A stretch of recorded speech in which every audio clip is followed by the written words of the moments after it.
Good morning, Light Eagles. This is Jocelyn. And Deanna, and welcome to this week's episode of WLTV.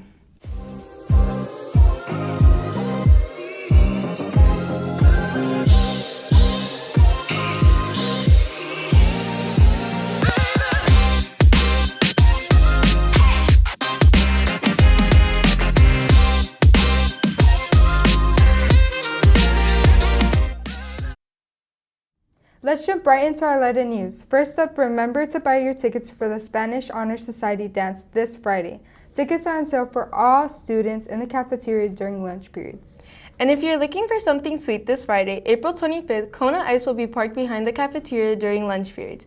Each cup is $5 and 20% of profits go to support West Leiden's Best Buddies Club. So treat yourself while supporting a great cause. Lastly, attention to all juniors. If you're thinking about attending a 4-year college, then College Boot Camp is a must. Week 1 kicks off June 3rd through the 5th at East Leiden with workshops from 9 to 2. Week 2 includes campus tours from June 9 through the 13th. Registration opens Monday, April 28th and runs through May 16th. Scan the QR code on the flyers or talk to your counselor for more information. Don't miss out. Let's kick things off with a deeper look at the play this weekend. Too Much Light. Here's Mari with what to expect this weekend. The longest running show in Chicago makes its way from a playhouse on the corner of Ashland and Foster all the way down to the Leiden stage this upcoming Friday. Too Much Light Makes the Baby Go Blind is a funny, profound, elegant, topical, irreverent, hour-long tour de force that fits 30 individual plays into a 60-minute time span. With a wrestling clock ticking away behind them, the Leiden's own version of the neo-futurists, the theater troupe who originated the show, go head first to complete the seemingly impossible task. This show, I feel like, is way more interactive, so I feel like I get to be myself more than the character. So I just really like, being able to interpret the characters as I want and do what I want. Like all theater troupes, Leiden's has a lot of fun goofing around, getting a feel for what each play should look like, but not all the time can be spent running around. They need a head, a leader of sorts. Leiden's neo-futurists are led by a beloved graphic design teacher and director, Miss Nix, and her assistant director, Marissa Ramirez. That's me, by the way.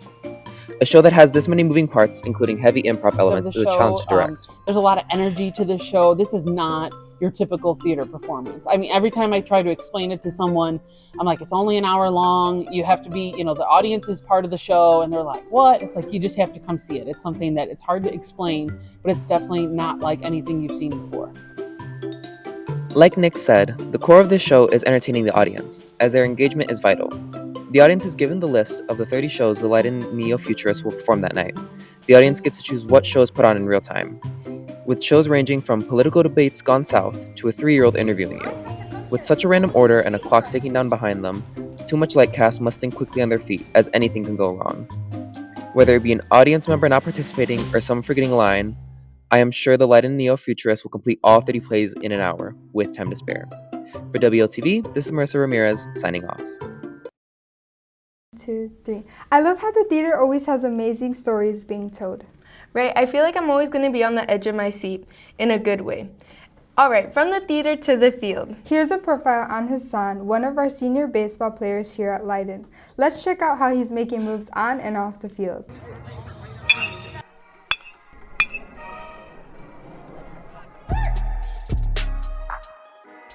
My name is Hassan Krawish. I'm a senior on the Leiden baseball team. Hassan proudly talks about his impact on baseball, competitive strategies, motivations, struggles, and overall experience in Leiden's baseball. So I was 5 when I started playing baseball. I got into t-ball, and my parents kind of forced me into it, and I ended up just liking it. Tried out some new positions when I was younger, and I found out I had a love for the catching position and third and first base. So that's just kind of where I stood around. My most memorable moment was my first year playing fast pitch baseball. We actually won the championship that year, and that sparked me up to like the sport even more. I think it's important to communicate with our teammates because we need to carry energy on the field, and if people are acting out in the dugout, we need to remind them that the sport, we need to be together so we can help our teammates through it and just get an overall good chemistry with the team. According to the article's Baseball's Role in American Education System, it states, the prospect of playing high school baseball and progressing towards college sports scholarships can motivate students to maintain a certain grade point average and attendance record. Here's Hassan's opinion. I do agree 100%. To play at certain levels, they look for the academics, because if you can't be taught in the classroom, you're not going to be able to be taught on the field. So that motivates me and other people to get a certain grade point average. So school-wise, baseball has opened up like many more doors to me for colleges. If you're good at your sport, you have many more options to choose to and go to. Hassan continues on by discussing how his friend and teammate Tyler Koenig and him got committed to the same university. Tyler stated, "Going to the same school as Hassan really brings some weight off my shoulders. I'm happy that I get to go to school with one of my closest friends. It feels good knowing that someone has my back at the start." Hassan's teammates have seen great leadership in him and look up to him. His team and coaches are very excited to see where his future is in baseball.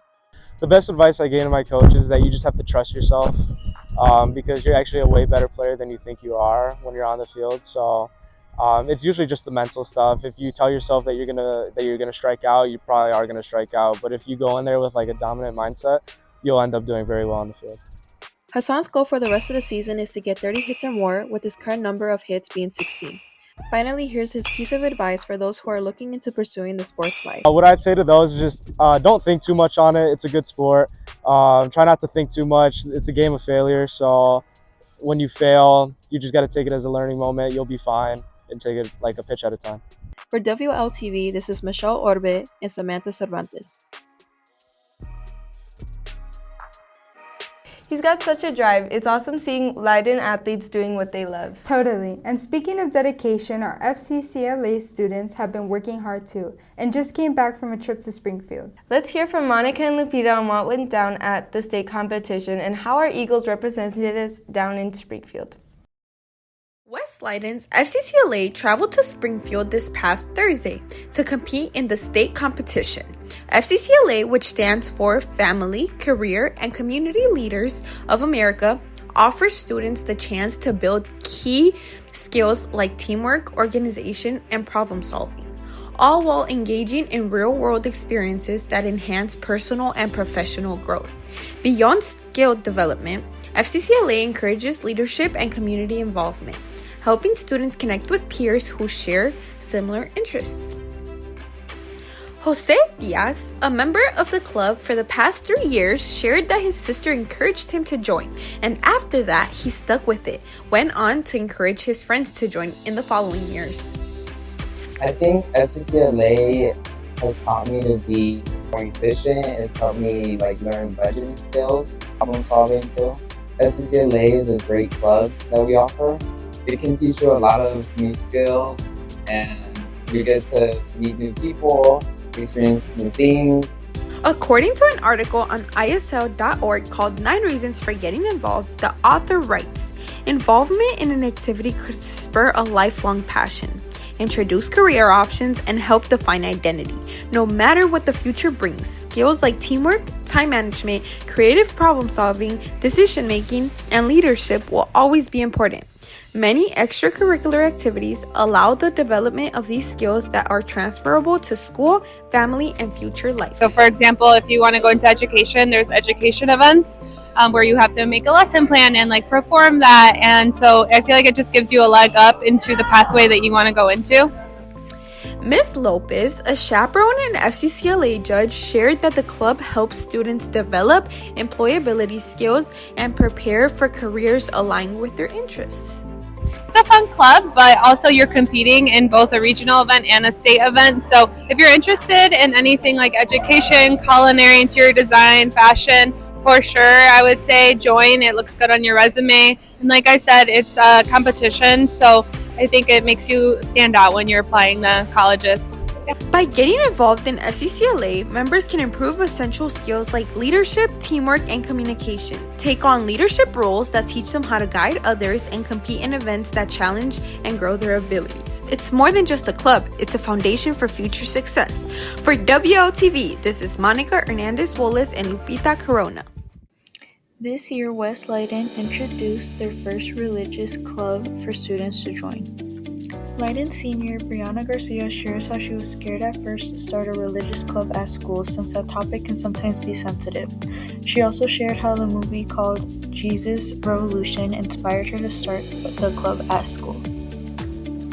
We don't really have any religious clubs like that at school, so that was something that I was really scared when creating the club because I didn't think that people would be open to it, especially not staff, but it kind of just, I had to work my way around it.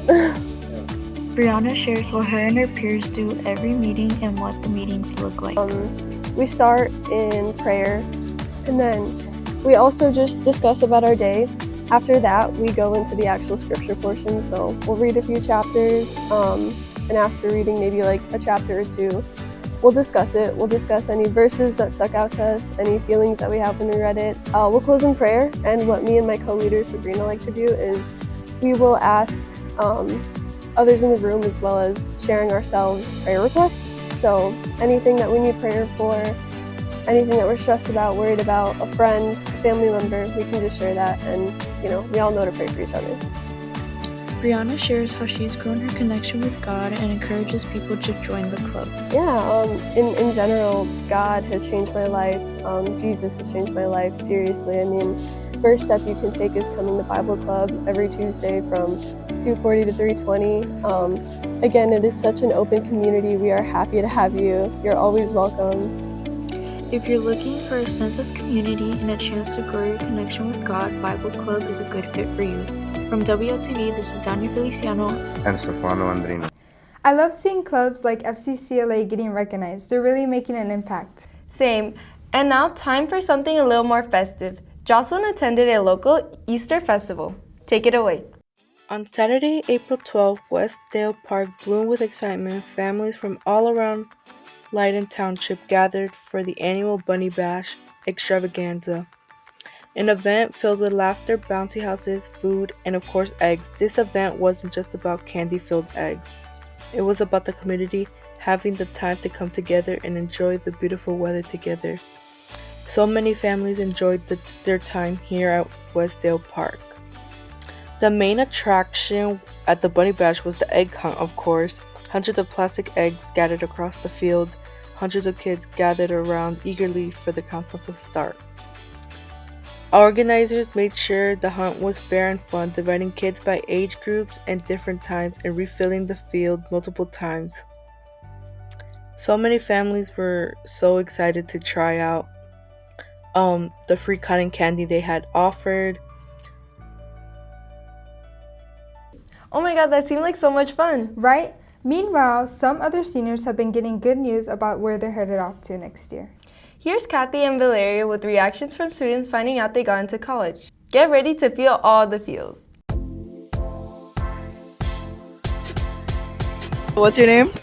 I'm Denali and I'm a senior. And what is your plan after high school? I'm gonna go to Triton and I want to go for business. So what's your name? Alamaris. And what is your plan after high school? To be a nurse, go to nursing school, and continue being a mom. What's your name? My name is Isaac Ernest.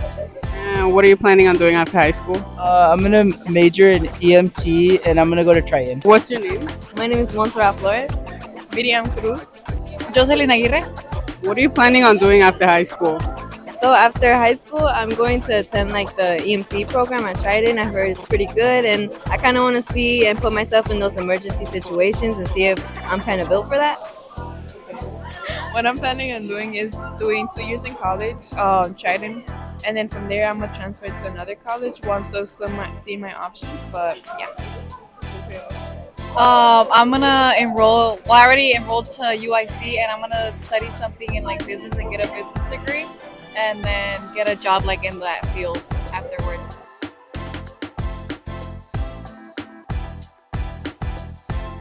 That's it for this week's WLTV. Whether you're headed to the play enjoying a Kona Ice or prepping for college, we hope you're making the most of your time here. We'll see you next time, and until then, Go Eagles!